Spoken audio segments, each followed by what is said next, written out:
move forward and say something about them, and therefore gives me a sort of reassurance that we are at least on the same page with you all on discussing, if not on concluding, many of the things that you've identified.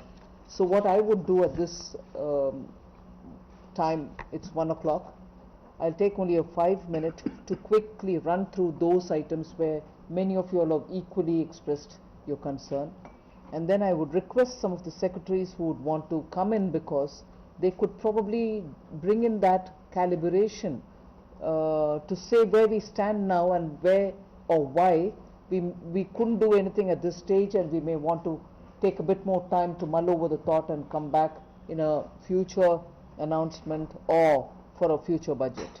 So if I can, not that I'm giving an exhaustive picture, but pick on those where I have something to say. On the rate and InvITs, where many of you all have had your concern, before the budget and after the budget presented in the Parliament, we've had quite a few discussions. I'm sure when the Revenue Secretary would like to speak, he would be able to say where we stand on it, but not to say that the end of the story. The discussions have led us to a certain level, he'll explain that, and of course the doors are still kept open because we need to know how we can go further without hurting any interests.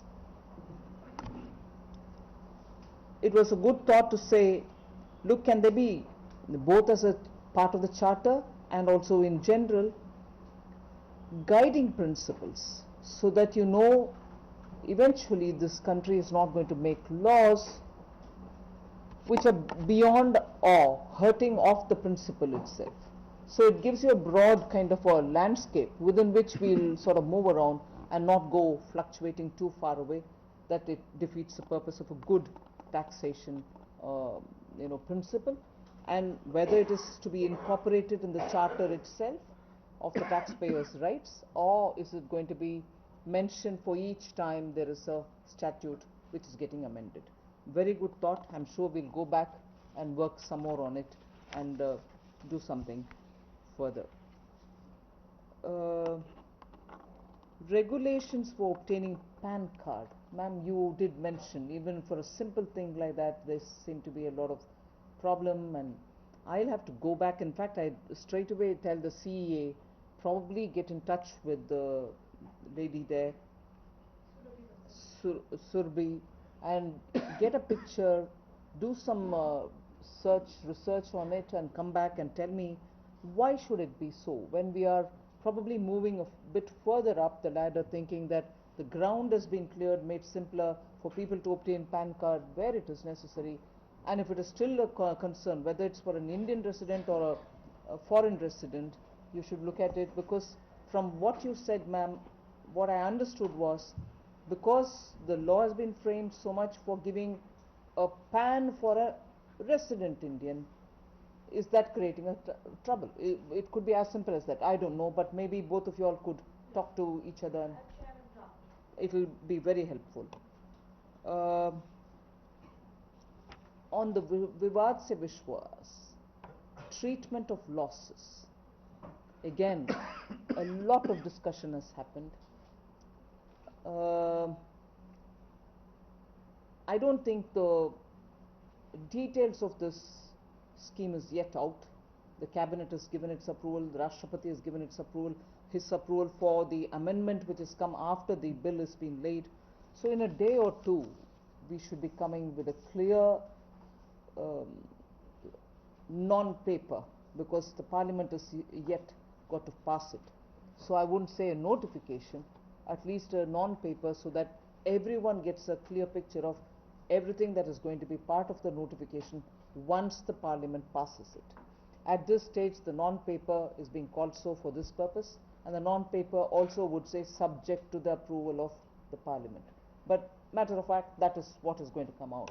So for all of you all to have the time in your hand to have a look at it and talk to your clients and also take a call on it, this would be what would come out after the Parliament passes, but you nevertheless have it 30 days in advance, 30 or 3 weeks in advance.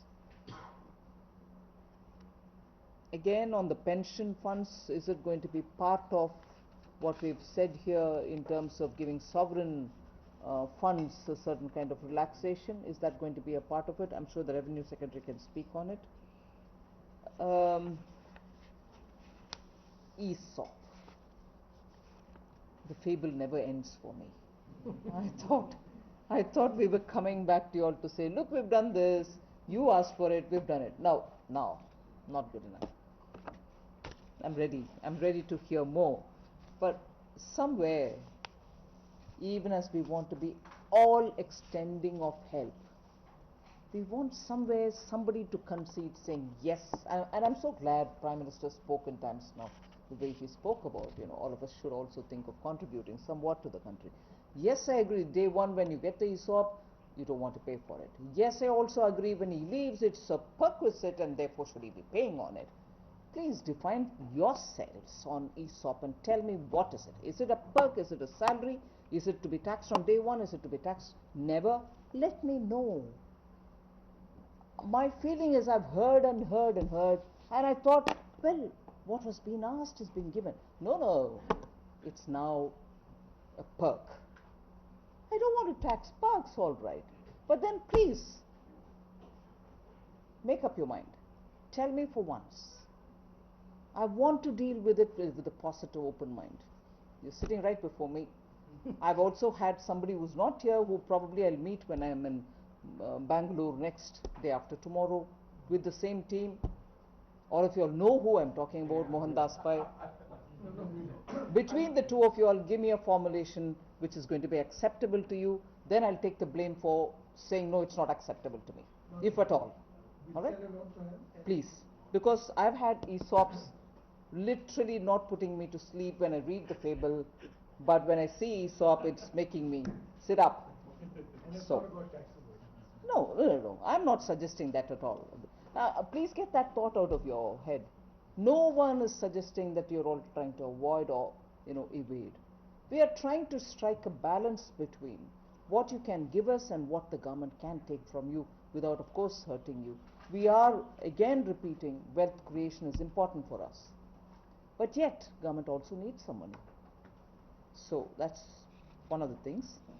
Extension of date, which was from December 2019 to by the RBI. Somebody did mention it. Was it Shama? You? I thought it's already extended by the RBI to end of this year, 2020. That extension has been given for the MSME. MSME. You're talking about the NBFC. All right, I'll come back to you. Real estate and auto is another ESOP fable. Sorry to say this. As much as we can, we did do. I was extremely glad that the monetary policy didn't bring a myopic view for the RBI. It also has extended some kind of a liquidity availability, given them some kind of a concessions, made EC liquidity available for them to get that, particularly mentioning the sectors which you have mentioned here also, real estate and auto components. So if there's more, please let us know. I also think we made a mention that there will be a tax holiday extension for the real estate promoters in our budget speech also. So the tax holiday that promoters enjoyed till probably 31st March now is extended 12 more months. So tell us more. We've also got this last mile projects which are stuck up to get completed. There is an asset being created and that's going to come in. So then Jaivik Kheti getting certified. Isn't EPEDA doing that? Organic certification is being given by EPEDA in the Commerce Ministry. So if there's more to be done, let us know.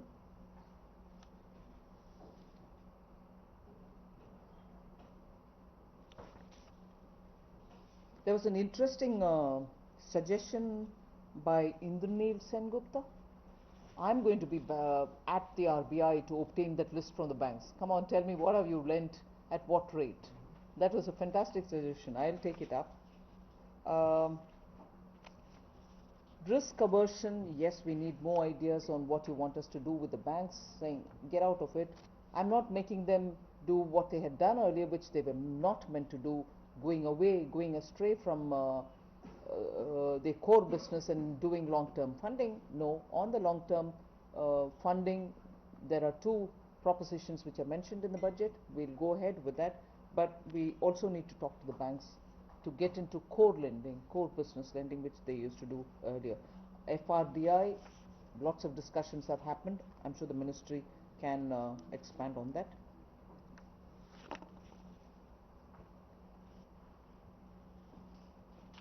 This is something which ministry may not like. I'll still ask it. GAR was invoked to question risk capital. Can you please, if not now, send me some information on that?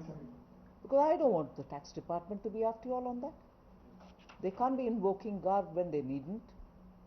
So please do send me some information. So, but over and above this, of course, secretaries, in case they want to add anything more. Mr. Ajay Pandey.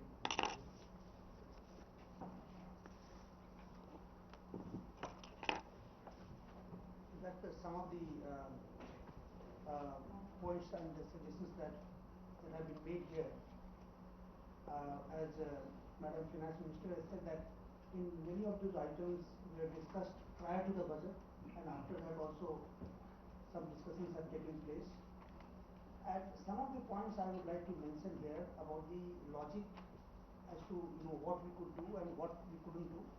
And Madam has rightly said that perhaps more could have been done, but then there are limitations. That after all we have to also collect tax because so much of development programs and other things have to be funded. So one of the things, the point was raised about the BARC scheme. Several suggestions have been made here, and as you may have also read yesterday that cabinet meeting has been held, and certain modifications are being made to this scheme. I think by today evening, the details of the scheme, or maybe at the most by tomorrow afternoon, the details of the modified scheme will be put up in the public domain, and that is what we are going to take it to the parliament. At this stage, it will not be possible for us to give the details of the scheme because it will also involve parliamentary privileges. But I must say that many of those concerns which have been raised here, most of them could be addressed in that modified scheme. So that is one. For example, losses cases, the arbitration cases, DRP cases, many of those cases will get covered. Also about the time extension, that the orders have been passed, you mentioned about that, and then the appeal period is yet to be over. So many of those cases will be addressed. Now about the one comment was made about the writs and limits. We had a lot of discussion on that. If you see the background of this, writs and limits, that time we were operating a tax regime where 30% tax plus the surcharge and other things 35%. And then DDT used to be there, which used to be 20.5. So 35% plus 20.5. So effectively the tax rate was coming more than 50% if you combine the two. The concerns were raised that a lot of foreign investors are coming, and therefore in this RIT mechanism they were being subjected to more than 50% of tax. So now the two things have been done.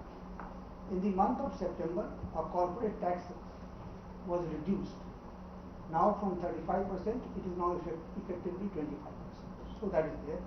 The DDT has been removed. Now we are switched to the classical model. And the classical model is that whoever is the investor, the dividend will have to get taxed at that level.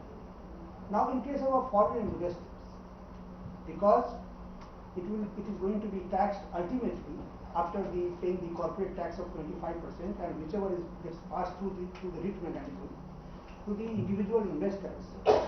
If it is a foreign investor, it will get taxed only at the treaty rate. If the treaty rate is 5% for the dividend, 5% will be taxed, withholding rate, and then thereafter in their home country they will get the credit. So therefore, entire issue of double taxation and then the excessive taxation has been addressed. I would still, Mr. Memani, and I think few suggestions were made that you have. So please tell us that in what other countries, how they are taxed. There is, you can give us a one-page note giving a comparative figure that at what rate they are being taxed, and then at what level they are being taxed. That would be very helpful to us. So that is one part. Then Mr. Kumra, you mentioned about this long-term capital gain. See, the long-term capital gain was introduced in 2018, and after a lot of discussion, there and it is just about 1 year, one full financial year we had. Now, one of course is the many of the suggestions have been made here that there should be a stability in government policy. That you introduce something and then you suddenly change this. Now here is the case where one policy was introduced in January 2018, that is not a lot of time ago, and then 1.5 years the suggestions are made. Of course, the suggestions could be valid, but you also mentioned that China there is no long-term capital gain. So I would request you a note on this, because as per our information, China does have a capital gain of 20%. 20%. So please correct us and please give us a note. You also mentioned that in US for some time there was no capital gain, but at least for the last 25 years.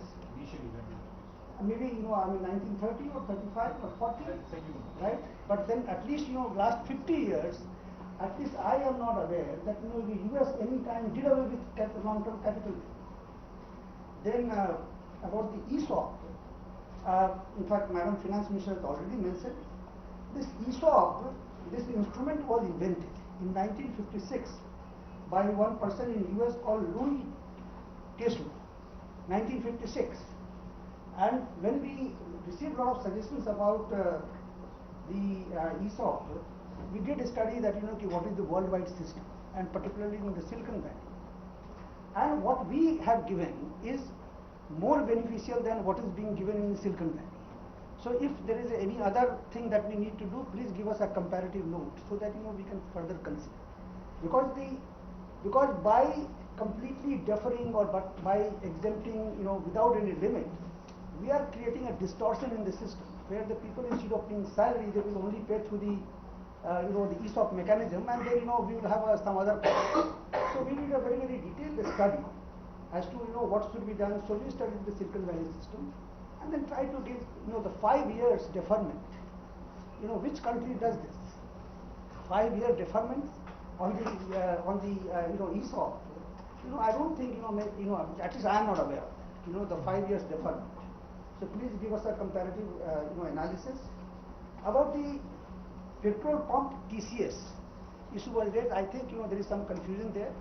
The law is very clear that if any sale is made by a company having more than 10 crore to any entity whose purchase is more than 50 lakh in a year, then only this TCS of 0.1% will kick in. So therefore, I don't think that this is going to be a very, very massive compliance burden or something. So that shouldn't be there. It was also mentioned about this foreign remittance scheme, this tax collection at source. Now, what we have seen in the income tax department, when we did our analysis, what we found was that there are a lot of people who are sending huge amount of money but not filing income tax returns. So this particular 5% TCS has been imposed. It is not an additional tax. It is, one can take credit. Either at the time of paying advance tax, or if he is a salaried employee, he can inform his employer saying that look, this much I have already paid, so much less deduction could be made. Then about this faceless assessment, the suggestion was made that opportunity of hearing has been given. In the faceless assessment scheme itself, now in this budget we have proposed faceless appeal. So in these two things, there is a provision for video conference. So in case supposing, if let us say, if a assessee says that I would like to interact, then the video opportunity of hearing will be provided. One suggestion was made about the GST. saying that there should be only a quarterly return. In fact, from the 1st of April, all companies having turnover less than 5 crore will file only the quarterly return and pay monthly tax. So that takes care almost 92% of the companies. So I think these were some of the points which I wanted to mention. But I would request you to give your suggestions so that we can deliberate more on this. Atnucha, Secretary DA. There has been a suggestion on direct listing of Indian companies on bourses abroad. There's ADR, GDR is already there, and also there is the scheme of direct listing is in fairly advanced stage. So perhaps one should be expecting to hear about this soon. We'll welcome suggestions so that it's made easier, because a lot of companies do want to get listed both in India and abroad at the same time. Therefore, suggestion as to how this could be made more seamless would be welcome. There has been talk about deepening the equity market by lessening certain guidelines, which makes it difficult for small/medium cap companies. If I could get a note on this, that would be immensely helpful. Thereafter, there had been about deepening of bond market. There have been suggestions. So there are in the budget speech itself a lot of issues that have been announcements have been made. Beyond that, if there are any suggestions, details of which would be welcome. Mr. Tuhin Pandey, Secretary Disinvestment, on whose broad shoulders lot rests. My shoulders are not very broad. Mr. Rajiv Ramani has talked about LIC and what needs to be done on that LIC. Mr. Gautam Kumra had talked about disinvestment potential, which is 20 times of what we are planning. Mr. Karan Singh is again talking of privatization, how to expand over time. Mr. Gaurav Jaitley said that there is a skepticism on disinvestment target, and secondly, he also mentioned that our present strategy of ETFs are probably leading to overhang and probably PSU stocks not moving. Prachi Mishra also mentioned about that I think they're looking for actually one big privatization happens, and they said it will infuse a lot of market sentiments. Ashwini Bhatia also talks about disinvestments, big number, and also on LIC.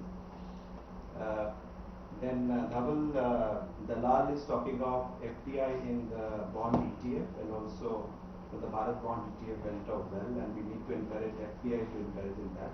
And also there was also a suggestion from this side that ETFs actually are really not really yielding the strategy. So broadly, I think on disinvestment target, FMM has said on various occasions during the last 2 days, post FM the conference as well as subsequently in our interactions across the country.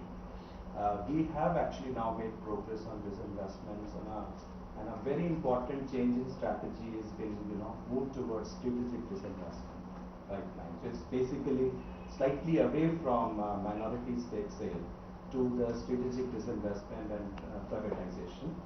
And government took big decisions in the month of November on BPC, as you know, BPCL, Concor, Shipping Corporation, and a whole lot of others. I think this in this space, our movement has been pretty swift. Even the Air India EOI is now been out in the public domain, and already investors are engaging. Therefore, we intend to complete these transactions in the first half of the FY 2024. So I can only assure that with the speed that with which we are moving, we could actually see privatization happening in FY 21. Also, disinvestment target and LIC listing is a big thing, and because this is one where a lot of unlocked value will be unlocked and a lot of disclosures will come. And FM has also explained in more than one occasion that it will be done, keeping in mind the interest of all stakeholders. We are jointly working with my colleague, the Department of Financial Services on that. In ETFs, I have been on record the last week or 10 days also that we have taken a pause strategy, and we are looking at, so we will be using it less frequently than before, because I think it's as we build up this strategic pipeline, that we are more of our focus. Thank you. Thank you. We have with us the new Secretary Banking, whose appointment was just